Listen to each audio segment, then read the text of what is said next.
Hallo, ich bin der Christian, Werkstattleiter von IPC Computer, und ich habe hier ein Kundengerät mit dem Fehlerbild, dass es sofort einschaltet, wenn das Netzteil eingesteckt wird, aber kein Bild bringt.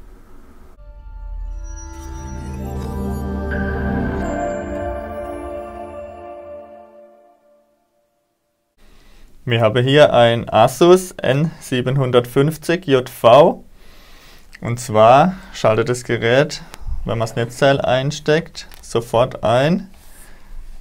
Man hört dann auch die Lüfter laufen,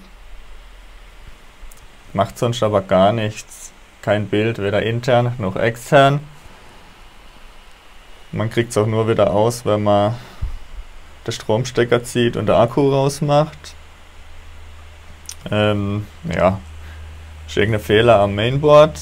Was genau, sage ich euch gleich mehr dazu, wenn ich es repariert habe.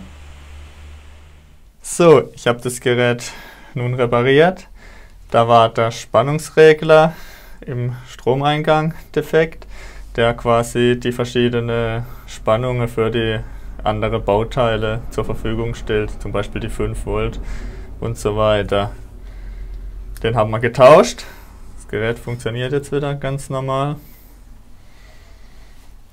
Kann somit wieder an den Kunde.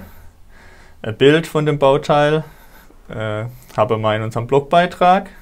Könnt ihr dort gerne anschauen. Das Bauteil ist von Texas Instruments. Ja, wenn euch das Video geholfen hat, würde man uns über Kommentar, Bewertung oder Abo freuen. Danke fürs Zuschauen und bis zum nächsten Mal.